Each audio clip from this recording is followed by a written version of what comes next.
Welcome back, you guys, to video number 3. Yes, Sarah Ferguson put herself up on the auction block. So we have that and more information. Let's jump in. Let's cover it. Let's go. Well, this is interesting. We're going to start with Sarah Ferguson. You know, she lives in the Royal Lodge with Andrew, and she apparently was helping to raise money at a charity event in Cannes in the French Riviera. And I was a little shocked. She apparently offered to entertain whichever was the highest bidder at the royal residence. I'm shocked. She said, and I'm quoting, "I'm offering a unique experience with me wherever you want to go in the world, whether it be Samoa or you come with me in one of my charity adventures, or it could be London or at the Royal Lodge," she said. Wow. I'm sorry, I'm shocked. She basically put herself on the bidding block. So anyway, her outfit was this monochromatic gown, which she said was styled to Alfred Hitchcock's To Catch a Thief with Grace Kelly. Apparently the auction wasn't going well, just FYI, and they're saying she did this to get it going. And I bet it did. All right, let's move on. Next up, I really like this article because I just shows happier times. So I want to look at the York tiara, okay? So the first time that Fergie wore it was at a banquet with other members of the royal family. Princess Diana was there, King Charles, and that was London in 1987. Now, the tiara was spotted again also in 1987 when Fergie and Andrew went to Toronto. So she wore it on her royal tour. Now, the next time it was seen was in 1987, again in Edmonton. This was for a banquet where she wore a pink ball gown. Now, the next time after that it was spotted was in Sydney in 1988. She and Andrew went on a tour of Australia. Andrew was really handsome back then. Sorry, guys, but, he was. The next time it was seen was 1989 in Canada with Fergie and Andrew. Looked gorgeous, I thought. And then after that, you didn't see it again until Windsor in 2021. She was at an Elton John white tie and tiara ball. And then it seemed to disappear until the Jordan wedding, when Princess Beatrice wore it to crown Prince Hussein and Princess, Rajwa's wedding reception in Jordan in June of 2023. And I thought she looked lovely in it. Next up, we have Princess Anne, who went to the first day of the 142nd IOC session. Now, this is 3 days ahead of the start of the Paris 2024 Olympics. For those of you who may not know this, Anne is a member of the International Olympic Committee, that is the IOC, and this is the organization that oversees the Olympics. She's also president of the British Olympic Association, and of course, in case you don't know, a former Olympic competitor herself. She competed in the equestrian event in 1976 with the Queen Elizabeth's horse, Goodwill. Ahead of the Olympic Games, Anne wished Team Great Britain good luck. She sent a wonderful message out to them. Now, we also know, in case you're unaware, that Zara was trying to get a spot this time around as well. Well, let me digress.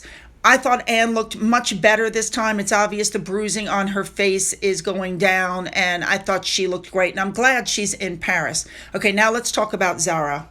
What you may not know, or you should know, is that Zara has won a silver medal for Team Great Britain when the Olympics were held in London in 2012, as you can see in this article. Well, she wanted to try again. And apparently the equestrian team, she tried, but her name didn't appear on the list. She was in training for the Olympics. She was trying to balance her riding with looking after the 3 children. And unfortunately, she didn't make the team. I'm sorry, Zara. I know she's really disappointed. The thing is, she tried in 2016 for Rio, and she was not selected, but she didn't bother to try for Tokyo in 2020. So, I feel bad for her because I think she would like to try one more time. And, they didn't pick her. That's okay, Zara. We love you anyway. All right, moving on, but sticking with Princess Anne. Now, before Anne left for Paris, she actually met up with a student. This is quite adventurous, I think.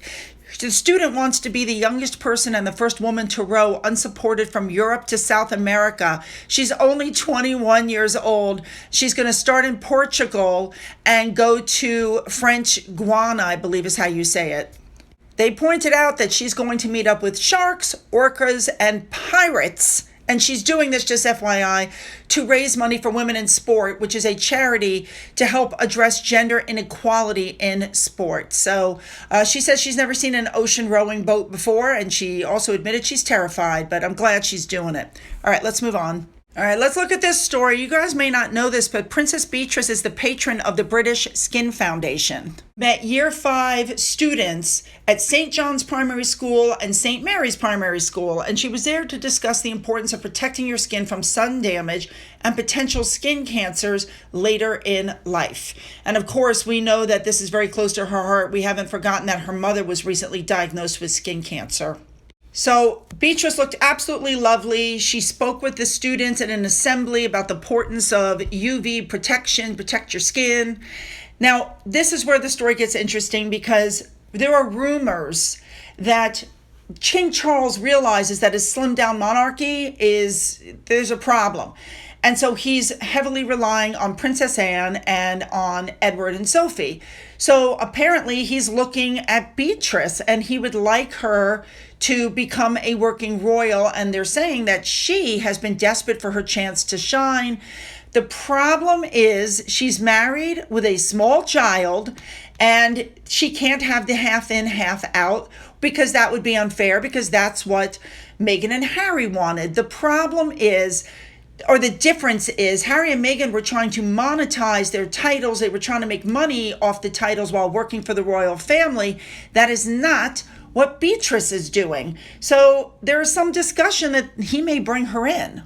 Now, I've said it before, and I will say it again. I always liked her. I'm not crazy about her sister. I feel like her sister has been feeding information to Harry and Meghan.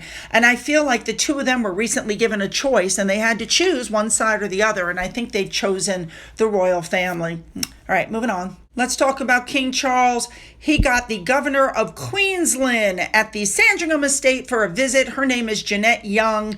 Her husband, I'm sorry, guys. Her husband's name is, I want to say, Graham Nimmo.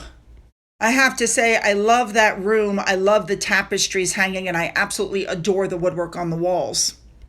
After that, King Charles received the King of the Asantehene, Otumfo Osei Tutu II. That visit also took place at the Sandringham estate.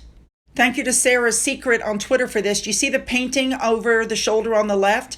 That was the Prince and Princess of Wales, later King Edward VII and Queen Alexandra, with their children, Prince Albert Victor and Princess Maud of Wales. That was painted in 1876.